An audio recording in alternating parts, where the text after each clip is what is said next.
is me. Who am I? Well, I'm Emma Pittman. I play Cherry Valance in The Outsiders, and this is Call Me Emma. If it's your first time, thanks for coming. If you're a regular, good to see you. I don't know what that intro was, but I was really feeling it today. Got my loud jingly earrings on. I wanted to show you the size of this burrito, honestly. It's literally the size of my head. Will I eat the whole thing? I just did this really fun interview with the New York Post and I got to do a photo shoot and I cannot wait for you all to see the photos. Historic, iconic, chic. Speaking of things that are iconic and historic, let's talk about this look. We've got our onesie, our government onesies, government issues onesies, my cherry shoes, and a wig cap. I am attending the end of Fight and Lift Call. So exciting. And punchy. Lots of fighting, lots of exciting things. I thought it'd be cool to show you like my little section of said fight call. Cecilia is leading us today in our circula. We're gonna do a little do-si-do.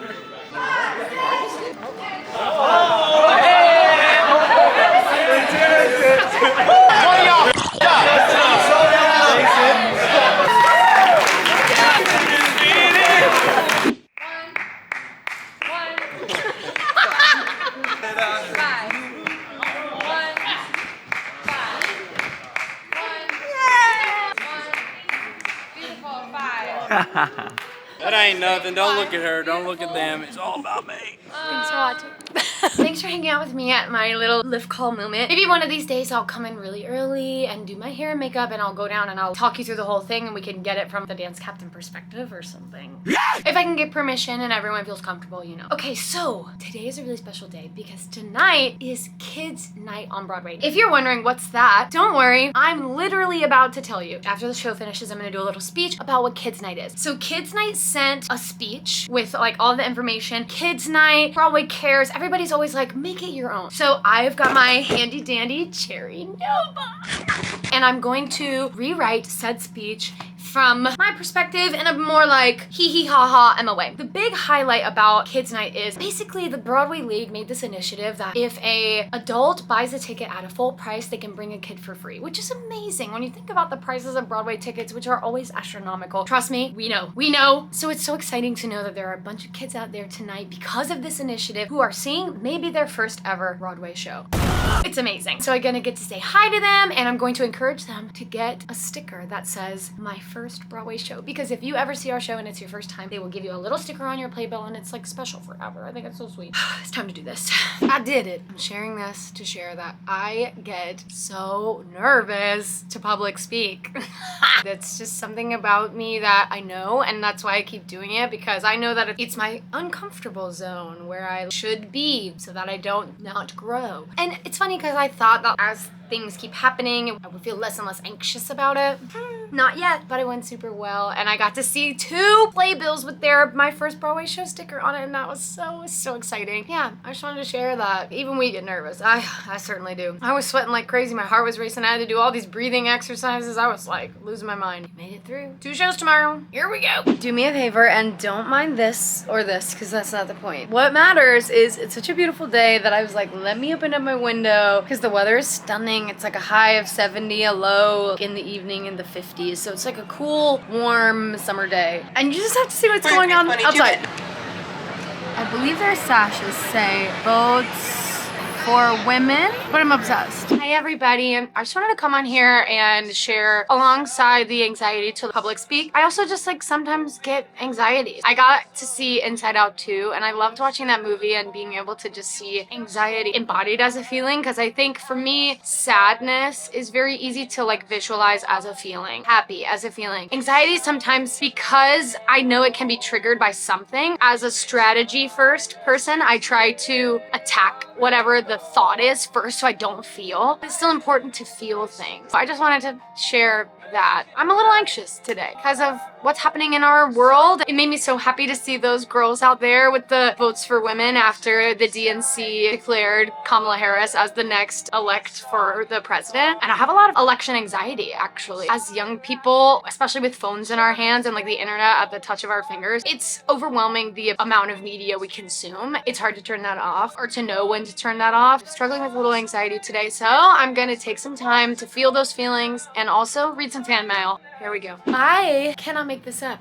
I literally opened a letter. This letter is from Olivia. Olivia literally asked in the PS, I struggle with theater, especially anxiety, with auditions and disappointment of not getting the role I wanted. If you have any advice, feel free to let me know. Also, I'm subscribed on YouTube. Maybe you could give everyone advice. Thank you, Olivia. I personally find a lot of peace in just talking about the fact that you have feelings. I know that sounds kind of crazy, but I feel the same way about journaling. I can't explain it. I'm not a scientist, okay? I don't know how it works. But what I do know is every time that I journal or talk to a friend, I feel better just by talking about it. I listened to this amazing podcast once about taking up space with your friends when you are going through something, and the best thing to ask on the receiving end when you are that friend is like, okay, do you need strategy or empathy? That's why I said I was a strategy-driven person, because I am always like, okay, how can we fix it? I know I get that from my mom. My mom is like an excellent problem solver. She's a lawyer, she's her own boss. Boom, boom, boom, we'll make it happen, you know? So I know that I get that from her and I love that. It just means sometimes I'm not able to just hold space. So that's a challenge that I personally am working on in my own personal life. All of that to say, just share that you're having feelings. That takes the weight off of feeling alone, which I think that this play talks so much about. Johnny and Ponyboy being able to share their feelings with each other, make them feel a lot less alone, even though Ponyboy still feels alone. There's a sense of community in talking, community in communication, if you will. The other thing I would say about audition anxiety is set yourself up for the best audition yet. And by best, I mean your best. I don't mean being the best in the roster of people coming. I want you to wear something that makes you feel amazing. I want you to sing a song that makes you feel like, I sang that. I remember I had an audition once where the casting director just asked me to sing something that I love to sing. At the time, I didn't have anything in my book like that, which was crazy. You should be looking at material that brings you a lot of joy. And if you're having to sing from a show when you audition, find the joy in that. Find the reason why you personally can love that song. In turn, your character will be able to find love in that song too, which is amazing. On top of like just being your full self, celebrating yourself and showing up and being your best, give yourself like one little tiny goal. Don't allow it to be about getting the part. You never know what the casting team is gonna ask for. I've heard 1,000 bazillion no's in my life before I got to where I am now. Going into the room, a goal can be like, I want to take a deep breath before I sing this time and really ground myself. Like that's my goal. And then that way, when you do your audition and if you achieve that goal, that audition will be a win regardless of if you get the part or not. I hope that is helpful information. I hope that this rings true for some people who maybe also have some theater anxiety. Let's give it up for anxiety. Thank you for being in the room with us today. Thank you for being on the podcast. Thank you for being on the vlog. We appreciate you and we do not judge you. We make space for you and then we send you on your way. So shout out to Olivia. Thanks, Olivia. I wanted to showcase my window is open because it is literally so stunning outside. But I also wanted to take a minute. I want to do a little segment here. I had someone write me a really beautiful letter about Call Me Emma and how much they loved getting to know some of the like other types of jobs that working in the theater business offer. You know, the thing is, truth is that every time that I am free, most people who do other things that aren't performing are working. It's tough to find time while we're at work to actually sit down and really communicate, but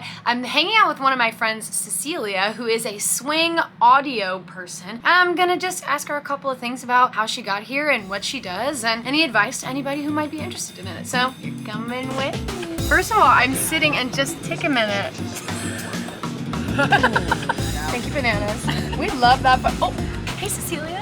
First of all, what do you do? I do sound. Okay, and so what does that look like? What is your like day-to-day call? It's kind of twofold because I do design work and I also run shows. Chic. Yes. Right now we're actually prepping a show in a shop where we're building the whole thing so that we can bring it to a theater. In terms of running a show, we show up and we do a preset for an hour and a half, get everything ready, and then we run the show. And so that's what I'm at, what you can't see. Can I turn around? Yeah, is that okay? This is what the work situation looks like. Got all these fierce screens, all these amazing buttons, and a stunning speaker where I can hear Jason's beautiful voice coming out. When did you get into doing audio? So I didn't know this was a thing at all until senior year of college. I was a music major at the time, and then the pandemic hit spring junior year. The only class that like transferred successfully to the online format was my live sound and audio production class. All of my lessons and ensembles kind of halted. I was doing live sound, and then my mom said, hey, I think we have a friend that does lighting. And I said, oh, cool, that sounds entertaining. Yeah, let's chat with them. And then she was like, just kidding, he does sound. And that's what I learned learned that theater sound was a thing. And as an oboe player, I always wanted to be a pit musician, but I never picked up all the instruments. So this was like the perfect conflation of everything that I loved. Oboe players have to have like at least 4 to 5 instruments, I feel like, to play in a pit. To like get hired. Correct. Just to make it Outsiders related, how did you get to be a part of this team? I am very good friends with the designer and also the production person who worked on this. They were like,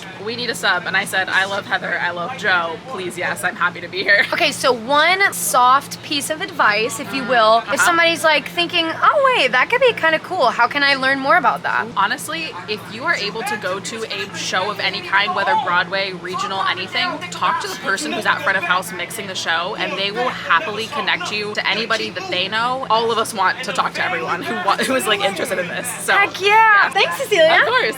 Tell us who you are and what you do. Hi, I'm Sebastian. I do the special effects. When did you first know that special effects was a job that you could do? I always knew it was a job. I never knew how to get into it.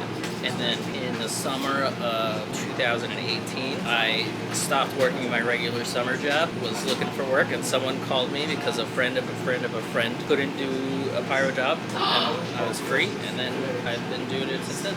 If there's someone out there that's like, oh my gosh, I love special effects, how can I get into it? What's like a piece of advice you'd give them? Find your nearest company and ask them to apprentice, but never work for free. You heard it here first. For free may be for me, but not to work for free. We don't do that in this house. Thanks, Sebastian. No problem. Amazing. Tonight, we had a Broadway debut for a track and a swingo. Sky, can you describe what a swingo is? A swingo is when someone goes on and someone goes off and that person's still sort of in the building or doing a rehearsal, but they're still getting paid. They go on for all of the tracks that they understudy. That's what a swingo is actually. But you know what? That was also a really good definition of like what a swing is. Yeah, it's true. So Victor has played every single one of his tracks now because tonight he went on for Soda Pop. And he killed it. And it was a chef's kiss production, and now we're going to celebrate him at our favorite place. And there's still one more track that has to be covered. It's Me is Cherry. That's right. But that's a later date. Yeah. We're still getting the wig made. Yeah. Congratulations on your swingo. Thank you. How did it feel to play Soda Pop Curtis today? Man, it was a relief to get all the tracks done and to play that character in particular that I think has like a lot of heart and leads with that. I was like, oh, I was so relieved at the end of the show to get to have those moments finally and to kind of complete the whole gambit of characters. So it felt beautiful, man. It felt really beautiful. You were really beautiful. Thank you. Stunning. The greatest. The greatest. Thank you. Cheers to you. Thank you. Cheers. Well, vlog, controversially, that's it. Looking back, I didn't do much this week. But we talked a lot about anxiety, which I found very fascinating. I think I also, now looking back and like reviewing the...